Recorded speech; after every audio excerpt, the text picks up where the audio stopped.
이번 시간에는 여러분들이 세상의 흐름에 대해서 너무 혼란하게 생각하시는 분들이 많은 것 같아서 이 부분에 대해서 좀 정리를 해볼까 합니다.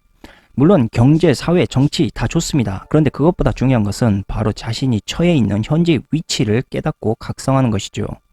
왜냐? 스스로 위치를 깨닫지 못하게 된다면 세상을 제대로 볼 수 있는 눈 또한 가질 수가 없기 때문입니다. 우리는 어디서 와서 어디로 가는가? 이 같은 말처럼 자신이 걸어왔던 혹은 걸어가려고 하고 있는 지금의 위치를 명료하게 바라볼 수 있는 지혜가 요즘 세상에서는 반드시 필요하다라고 저는 생각을 합니다. 그래서 오늘은 현재 딥스 엘리트들이 그동안 교육과 정치꾼들을 앞세워 우리를 어떻게 세뇌시켰고 또한 이용하였는지에 대해서 말씀을 드려볼까 합니다. 요즘 들어 전염병 이후 세상이 참 혼란하죠. 뭐 하나 제대로 돌아가는 게 있을까 싶을 정도입니다. 이럴 때 분명하게 우리가 인지해야 할 것은 이러한 혼란이 누군가에게는 가장 큰 무기가 된다는 사실이죠. 지금부터 누군가의 혼란적 이익을 말씀드리기 전에 앞서서 국내 정치꾼들과 금융 딥스들의 깊은 인연의 진실을 잠깐 언급하도록 하겠습니다. 여러분들이 이 부분을 이해해야지만 지금부터 말씀드릴 수 있는 이러한 진실들을 편애 없이 기정사실로 받아들일 수 있기 때문입니다. 자, 그러면 이야기를 시작하도록 하겠습니다. 때는 그러니까 과거 노무현 대통령 당선의 열기가 채 가시기 전인 2003년 7월 15일 서울 조선 호텔에서 아무도 모르게 관계기관 10인이 참석한 비밀 회동이 열리게 됩니다. 이 비밀 회담에는 재경부 금융정책국장 변영호 국장과 추경호 과장 그리고 금강희 김속동 정책국장 등의 굵직한 금융당국 핵심들과 이강원 행장 및 외환은행 인사들, 당시 외환은행 자문사로 방문했던 모건 스탠리 관계자와 법률가들이 모두 참석을 했었습니다. 그리고 마지막으로 문재인 민정수석이 이끌었던 청와대도 이 비밀 회동에 주영환이라는 행정관을 보냅니다. 노무현 정부 출범 5개월 만에 이들이 굳이 호텔에서 비밀스럽게 모인 이유는 과연 무엇이었을까요? 그날 모였던 이 비밀 회담의 모임은 바로 금산분리 원칙에 서슬퍼런 대한민국에서 감히 론스타라는 외국계 사모펀드가 은행을 갖겠다라고 나선 문제로 모여서 의논했던 그러한 회담이었던 것입니다. 이때 론스타는 부동산과 골프장 등 다양한 비금융성 자산에 2조 원 이상을 투자한 펀드가 산업자본에 해당되기 때문에 은행을 소유할 수가 없었던 것인데, 이 문제의 비밀회동 직후인 그러니까 2003년 9월 4일 론스타는 외환은행을 갖겠다라는 공식 요청을 갑자기 한국 정부에 제출을 하고 9월 26일 급하게 승인을 얻게 됩니다. 이 과정에서 정부와 금융당국은 론스타의 비금융주력 산업자본 해당 여부를 전혀 심사하지도 않았고 회계법인 확인서는 모두 거짓으로 제출이 되었으면 물론 론스타의 동일인 재무제표도 확인하지 않은 사실이 MBC 보도를 통해서 폭로되게 됩니다. 이때 탐사보도 매체 뉴스타파는 론스타 펀드에 투자한 한국인 론스타 임직원들을 모두 폭로했는데, 이들 중에 10인 비밀회동의 멤버였던 김석동의 처조카와 임창열 전 경제부총리 딸도 있었다라고 이야기를 합니다. 여기서 끝이 아닙니다. 외환은행 인수 승인 직후인 2003년 9월 30일부터 다음 달 30일 그러니까 인수자금 납입 만기일까지 해외에서 국내로 모두 23번의 달러 송금이 이루어졌는데, 이 중 15번의 송금을 원화로 계산하면 10억 원 단위로 정확히 맞춰져 있었습니다. 이처럼 대한민국의 사모펀드의 맹점 뒤에서 조용히 은행 인수를 감행했던, 즉 베일에 쌓여있던 이 검은 머리 외국인의 실체는 아직도 아무도 모르고요. 정치인 그 누구도 이자의 비밀에 대해서 거론한 자가 전혀 없다라는 사실입니다.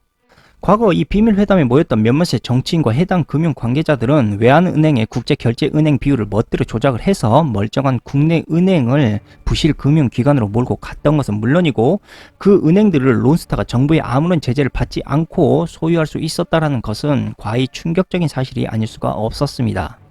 론스타가 이렇게 불법적으로 외환은행을 인수한 뒤 어느 사모펀드처럼 론스타도 단기간에 기상천외한 방법들로 외환은행, 외환카드 등의 골수를 빼먹고 한국 시장에서 철수를 준비하게 됩니다.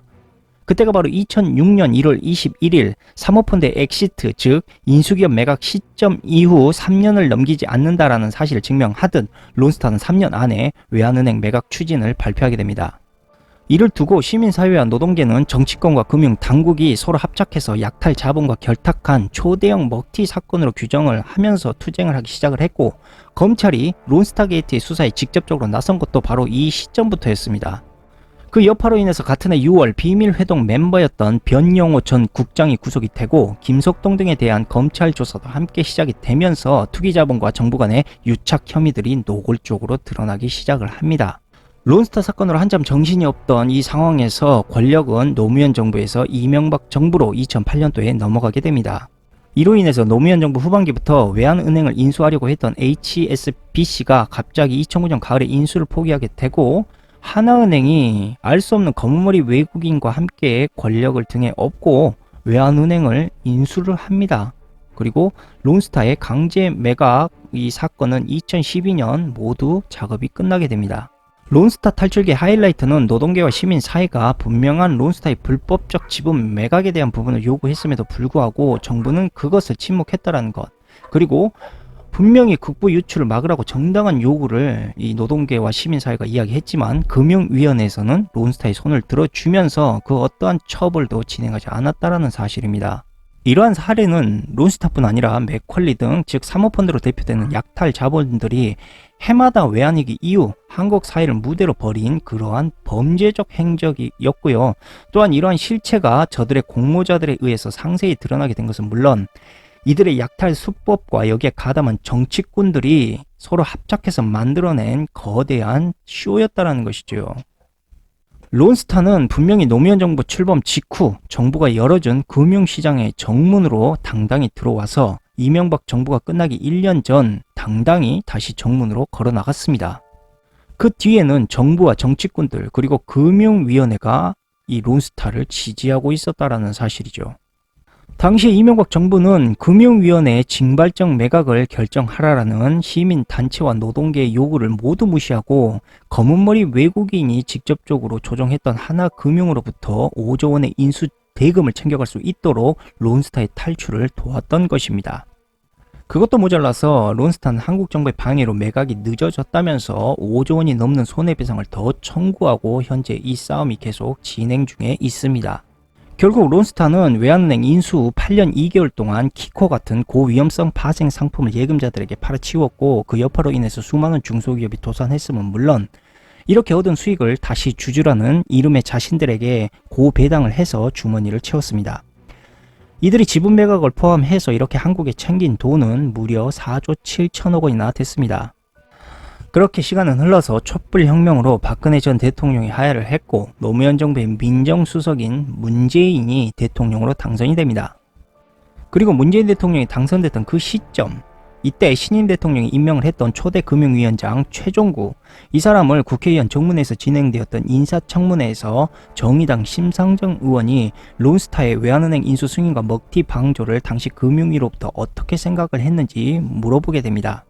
이것은 사실 궁금했던 점이라기보다는 론스타 사태 반성을 요구하는 것이냐라는 의도적인 질문이었죠. 그러나 이때 돌아온 대답은 지금도 그때 상황이었으면 그렇게 판단을 하겠다라는 짧은 대답이었습니다. 이 대답으로 인해서 청문회 회장 곳곳에서 탄식이 쏟아졌지만 당시 문재인 산하 금융위원장은 당당히 대답을 했습니다. 그리고 실제로 2018년 3월 MBC 탐사기획 스트레이트는 한국 정부와 론스타 간에 진행 중 ISDS 소송에서 한국 정부가 론스타를 상대로 싸울 수 있는 유일한 무기였던 은행 인수 자격 문제를 더는 다루지 않겠다라고 한 정황을 담은 소송 문서를 입수해서 보도를 하기도 했습니다. 이것이 의도하는 바는 정부와 론스타 사태는 반성이 양립될 수 없다라는 이야기고 현재도 정부의 태도는 단지 과거의 잘못에 대한 부정이라는 차원에서 그치지 않고 있으며 그 누가 차기 대통령이 당선된다 하더라도 더 이상 거론되지 않게 깊이 숨겨버린 진실로 변해버렸습니다. 론스타 은행의 불법적인 사실을 인정하고 이 증거를 제출해야 소송에서 이것을 인정하고 이길 수가 있는데 이것을 포기한다라니, 국민 세금 5조 원이 걸린 소송이 진행 중인 이 판국의 금융당국의 수장으로 임명된 현 문재인 대통령 입에서 그 판단은 옳았다라는 말이 나온 이 상황과 절묘하게 맞물리고 있는 것은 과연 우연이었을까요? 현재까지도 정부는 사실상 5조 원의 소송 포기나 다름없는 이 의혹과 관련해서 국회와 언론에 어떠한 설득력 있는 해명도 내놓지 않고 있으며 론스타의 먹튀 사건은 노무현 과거 정부부터 이어져서 꾸준히 준비되어 온 치밀한 먹튀 사건이었다라고 봐도 무관할 정도입니다. 물론 론스타 사태는 결국 은사물리 폐지와 대주주 자격 심사 완화 그리고 사모펀드 확대로 물꼬를 터줬던 것이며 여기에 그치지 않고 문정부는 출범 1년여 만에 인터넷 전문 은행 도입을 이유로 은사분리 원칙을 사실상 폐기하면서 한 발 더 나아가 인터넷 전문 은행의 대주주 자격 심사 기준도 대폭 완화하는 제도를 함께 추진을 했다라는 것입니다. 이것은 결과적으로 금융산업 전체의 건정성과 금융 공공성을 위협할 수 있는 법 개정을 추진하는 것이나 다름이 없고 이런 모습을 본질적으로 봤을 때 16년 전 론스타의 대주주 자격 심사로 임했던 노무현 정부의 태도와도 매우 흡사하다고 볼 수가 있습니다. 최근 문재인 전 민정수석 조국은 법무부 장관 임명을 앞두고 자신과 가족의 재산을 사모펀드에 투자했던 그 이유에 대해서 묻자 주식은 안 되지만 펀드는 가능해서 라고 이렇게 이야기를 했습니다. 대한민국은 민정수석이 주식 투자는 못해도 사모펀드 투자는 가능한 그런 이상한 나라인 것입니다. 론스타 게이트의 핵심적인 문제는 바로 권력 실세로 추정되는 저 베일에 쌓여있는 검은머리 외국인의 실체를 아무도 밝히려 하지 않고 있다는 것. 정치꾼들이 말이죠. 그리고 언제든지 이 사모펀드, 대한민국의 사모펀드 맹점의 그림자 내에 숨어서 우리나라의 금융을 희롱할 수 있다는 것. 이러한 사실을 솔직히 정부나 조 전 장관이 몰라서 저런 이야기를 했을까요? 모두가 알고 있음에도 불구하고 왜 이 같은 잘못된 제도는 여전히 바뀌지 않고 지속되고 있는 것일까요?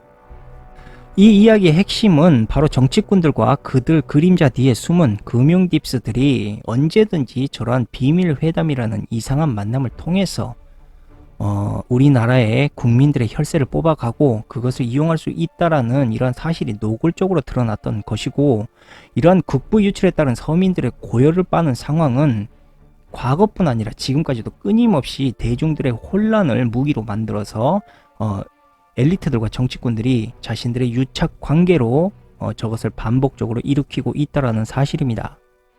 한마디로 엘리엇과 라임 사태, GM 먹튀, 팝펀딩 같은 굵직한 사건들이 결코 우연이 아니라는 것입니다. 이것은 결코 정치적인 좌우의 대립을 제가 말씀드리고 있는 것이 아닙니다. 모두 그들은 정치색에 관계없이 금융 딥스들을 위해서 꾸준히 일하고 있었다는 사실을 말하고 싶은 것이며, 경제 위기와 대중들의 혼란을 틈타 이때마다 노략질을 해갔다라는 것입니다.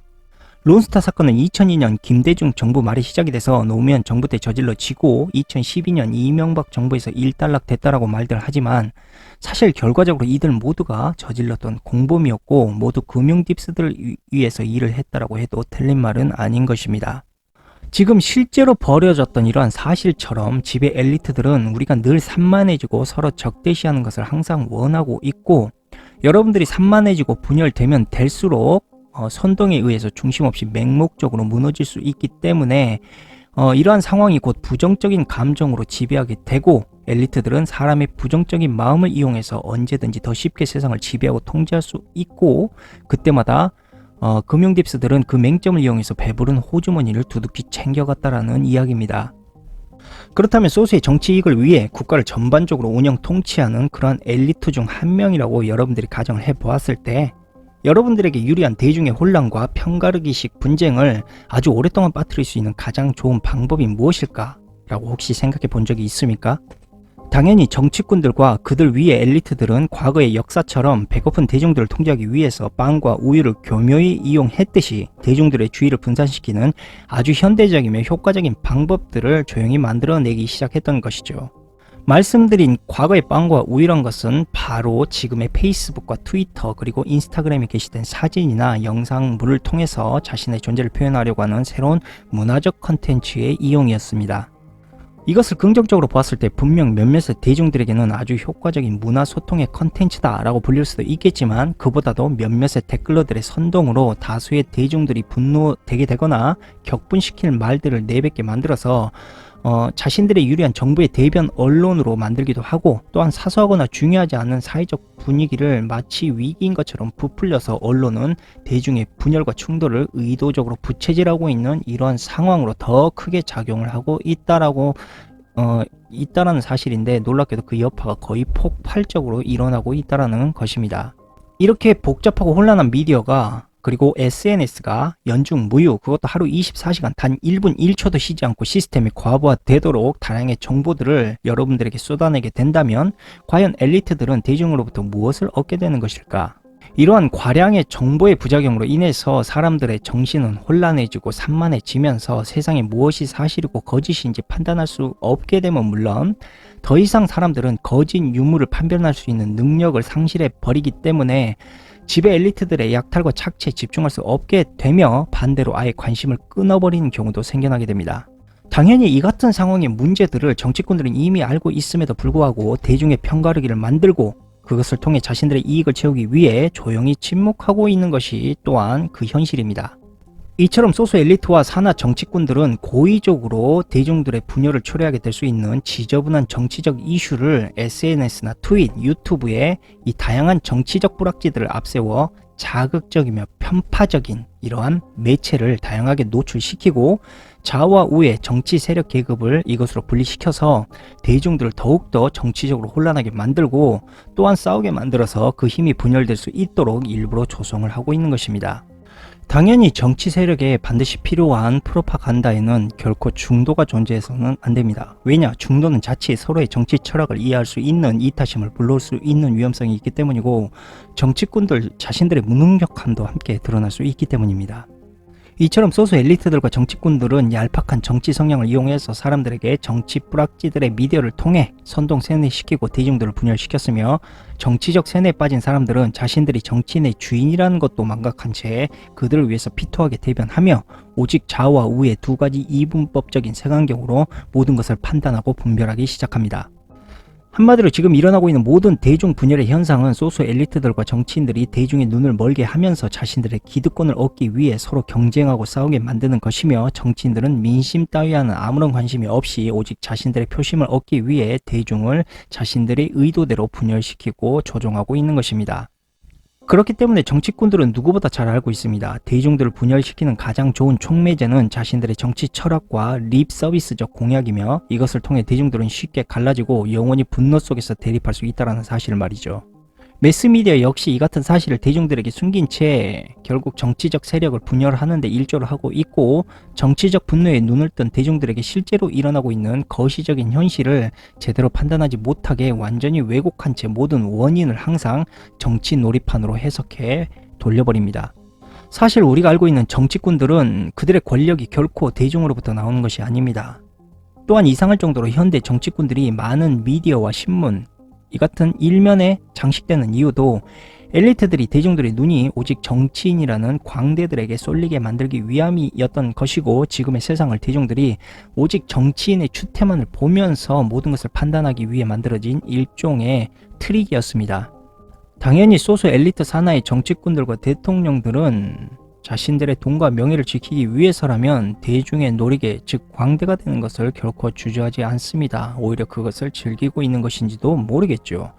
만약 여러분들이 진정 세상을 깨어나고 싶다면 미디어와 신문 일면에 장식되어 있는 정치꾼들을 보고 손가락질 하는 것이 아니라 그들 뒤에서 조용히 숨어있는 진짜 원흉의 범죄자들을 여러분들이 주시를 해야 됩니다.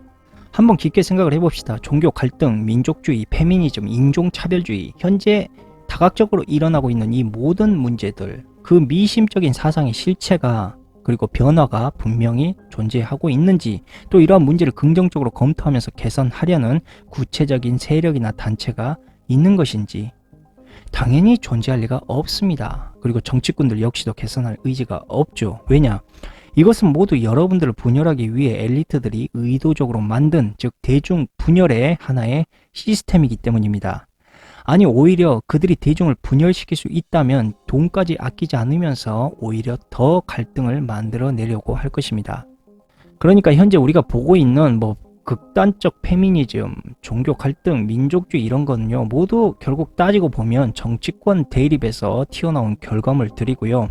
정치꾼들은 이러한 문제가 더욱더 오랜 시간 지속되어서 대중들이 깊게 생각할 수 없이 끊임없이 그 힘이 약화되고 분열될 수 있도록 일부러 유도하거나 방치하고 있다라는 이야기입니다. 현재 소수 엘리트들이 이용하는 정치꾼들의 구도를 적나라하게 말씀드리자면 일단 좌파 정치꾼들은 대중의 분열을 유지하는 정책을 그대로 고수한 채 경제를 망가뜨려서 대중의 머릿속에는 오직 빵과 버터의 이슈만 걱정하게 만드는 일에 혈안되게 만드는 역할을 충실히 하고 있으며 반대로 우파 정치꾼들은 좌파 시스템 여러 문제들을 지적하면서 질서와 안정에 중점을 두는 이념을 앞세우고 경제 상황이 불안해진 대중 심리를 이용해 갈등과 분열을 만들어내는 일을 하고 있습니다. 그리고 이것은 좌우 세력이 바뀌어도 결코 변하지가 않으며 끊임없이 반복이 되고 있는 것입니다. 한마디로 지금의 좌와 우의 이 색깔 정치권들은 표면적으로 봤을 때 서로 싸우고 그 이념을 대립하는 것처럼 보이지만 결국 모든 결과는 대중을 향해 있고 대중들이 서로 싸우고 분열하게 되는 것을 협작하면서 도와주는 일종의 협력자라는 것을 여러분들은 깨달으셔야 됩니다. 물론 그때마다 각국의 정치꾼들이 만들어낸 분열과 경제 위기를 이용해서 론스타와 엘리엇, 블랙록 같은 투자 은행과 유대 독점 자본가들은 혼란한 대중들의 감시를 쉽게 피할 수가 있게 되면 물론 그때마다 경제 파이의 큰 부분을 차지해 갔고 그들이 그렇게 강탈해간 권력과 재산은 이제 세계를 움직이는 거대한 파워를 갖게 되었습니다. 요즘 새롭게 등장하고 있는 새로운 좌파 우파의 정치 엘리트 동맹들도 결국 똑같은 방법으로 무국적 검은머리 외국인을 앞세워 사모펀드 기업 사냥을 하고 또한 영리병원 슈퍼리치 졸업자들의 도움으로 꾸준히 성장을 하고 있는 상황입니다. 이렇기 때문에 이제 더 이상 이들은 대중들을 상대로 과거처럼 고개를 숙일 필요가 없어져 가고 있습니다. 왜냐? 이제는 정치꾼들이 국민들을 기만하면서 혼란해진 국민들 몰래 공권력에 부당한 법을 만들었고 또한 그것을 앞세워서 언제든지 대중들의 눈과 지역 사회로부터 쉽게 도망갈 수가 있는 상황을 만들었기 때문에 민중 봉기에 대한 두려움이 없어지게 된 것은 당연한 것입니다. 이렇게 잘못된 대중들의 분노는 사회적 불합리함으로 이것을 표출할 수밖에 없게 되고 엘리트들은 이러한 대중의 분노를 미디어를 통해 교묘히 비꼬게 이야기를 해서 좌파와 우파의 정치적 대립으로 이것을 만들고 이런 목적 없는 대중의 분노는 결국 정치꾼들의 요긴한 이러한 카드로 쓰이게 되고 상호간의 끊임없는 싸움을 만들어내는데 엄청나게 효과적인 무기로 이용되고 있다는 것입니다. 하지만 지금의 엘리트들과 그 사나이 정치꾼들이 가장 크게 느끼는 두려움 또한 있습니다. 그 두려움이 무엇이냐면 바로 좌파와 우파의 대립적 분열을 초래하고 있는 대중들이 그들의 세뇌로부터 벗어나 시민들의 진정한 적이 누구인지를 깨닫게 되어버린다는 것, 그리고 자신들이 분열되어서 편을 갈라 싸움을 지속해온 사회적 문화적 이슈가 단지 엘리트들만을 위한 이익을 위해 만들어진 일들이었다는 것을 사람들이 눈치채는 것입니다. 하지만 안타깝게도 현재 대중들은 자신들이 노예임을 스스로 자각하고 있음에도 불구하고 그 노예 상태를 너무나도 사랑하고 있다는 것입니다. 그 이유는 이미 세뇌 교육을 통해 사회 틀 안에 종속되지 못하는 두려움의 세뇌를 우리가 끊임없이 받았기 때문이며 철저하게 엘리트들의 주입식 세뇌를 받은 자들은 행여나 교육되어진 질서에 그 사상이 어긋나게 되면 사회로부터 외면되어질까봐 아무런 저항을 하지 못하고 있는 것입니다. 그러나 의외로 분명한 점은 그들이 만든 사회에 의존하지 않고 그 틀 안에서 벗어나 자신의 정신과 의지로 하나하나 자립을 해 나갔을 때 더욱더 안정적인 삶을 누릴 수가 있다는 점입니다. 왜냐? 그것은 자신 스스로가 남에게 의지하지 않고 무언가를 이룰 수 있는 그러한 방법을 터득했기 때문입니다. 제가 말씀드린 독립이라는 것은 거의 불가능에 가깝거나 거대한 꿈 같은 것을 이야기하는 것은 아닙니다. 소소하지만 의존하지 않는 자신만의 자유로운 독립적인 세상을 만드는 능력이죠. 실제로 믿으실지는 모르겠지만 신은 우리에게 스스로 영혼을 돌아볼 수 있는 가장 강력한 의지와 능력을 주었고 엘리트들과 산하 정치꾼들은 이러한 능력을 죽이는 일에 엄청나게 몰두했습니다. 그렇기 때문에 엘리트들이 만들어낸 닭장 같은 지금의 사회 틀 안에 굳이 맞춰서 자신의 열등감이나 그 경쟁에 시간을 허비할 필요가 전혀 없습니다. 정말 중요한 것은 닭장을 탈출하는 것이고 그들이 던져주는 사료 없이도 얼마든지 내가 생존할 수 있다는 자긍심을 갖는 것입니다. 실제로 여러분들이 스스로 자립하지 않고 엘리트들이 만든 사회 속의 기업과 경쟁에 의존하면 할수록 여러분들의 정신은 더욱더 피폐해져 갈 것이고 자립할 수 있는 의지와 용기는 더욱더 무뎌지게 됩니다. 즉 엘리트들에 의해서 쓰임새가 다해 버려질 때쯤 그때 여러분들은 스스로의 의지로 아무것도 할 수 있었던 게 없었다는 사실을 뒤늦게 깨닫게 될 것입니다. 이제 여러분들 스스로에게 한번 예리한 질문을 던져보도록 하겠습니다. 나는 무엇으로부터 나와는 상관없는 것에 지나치게 집착하며 또한 의존하고 있는 것인가? 심리 조작이나 세뇌가 잘된 사람들이 가지고 있는 최대 특징은 바로 의존성입니다. 요즘 젊은이들이 자신들의 힘과 의지를 잃어버린 채 자립심을 갖지 못하고 엘리트들이 만든 닭장을 탈출하지 못하는 이유도 의존성과 두려움을 키운 교육이 크게 한몫을 하고 있기 때문입니다. 그래서 엘리트들이 하고 있는 가장 중요한 교육 중에 하나가 바로 독립적이며 세상의 틀에서 벗어나라 라고 이야기합니다. 왜? 세상이 만들어 놓은 틀은 결국 노예들이 생활하는 시스템일 뿐 너희들이 그 노예 틀에 맞춰서 살아가서는 안 된다라는 이야기를 암시하고 있는 것입니다.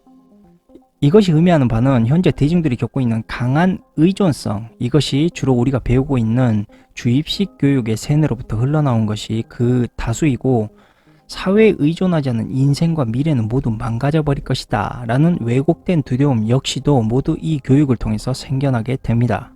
결국 의존성이 강하다라는 것은 그만큼 주체적으로 생각하고 판단하는 능력이 결여될 때 나오는 특성이다 라고 봐야 되고, 국가가 여러분들을 자꾸 의존성 있는 교육으로 세뇌시키려는 이유도 그들이 만든 사회 속에 이른바 종속시키는 잘 맞는 톱니바퀴로 다듬어서 여러분들을 통제하기 쉽도록 길들이는 일종의 트릭이라고 보시면 됩니다. 그렇게 엘리트들이 만든 교육에 깊이 세뇌되면 될수록 취업과 학업의 결과에 따라서 사회 속에 자신이 잘 맞는 톱니바퀴로 종속되지 못했다라는 심한 경쟁심과 모멸감을 느끼게 될 수밖에 없고, 끝내 자책을 하기도 하며 심지어 자살까지 하는 이유도 모두 다 여기에 있는 것입니다.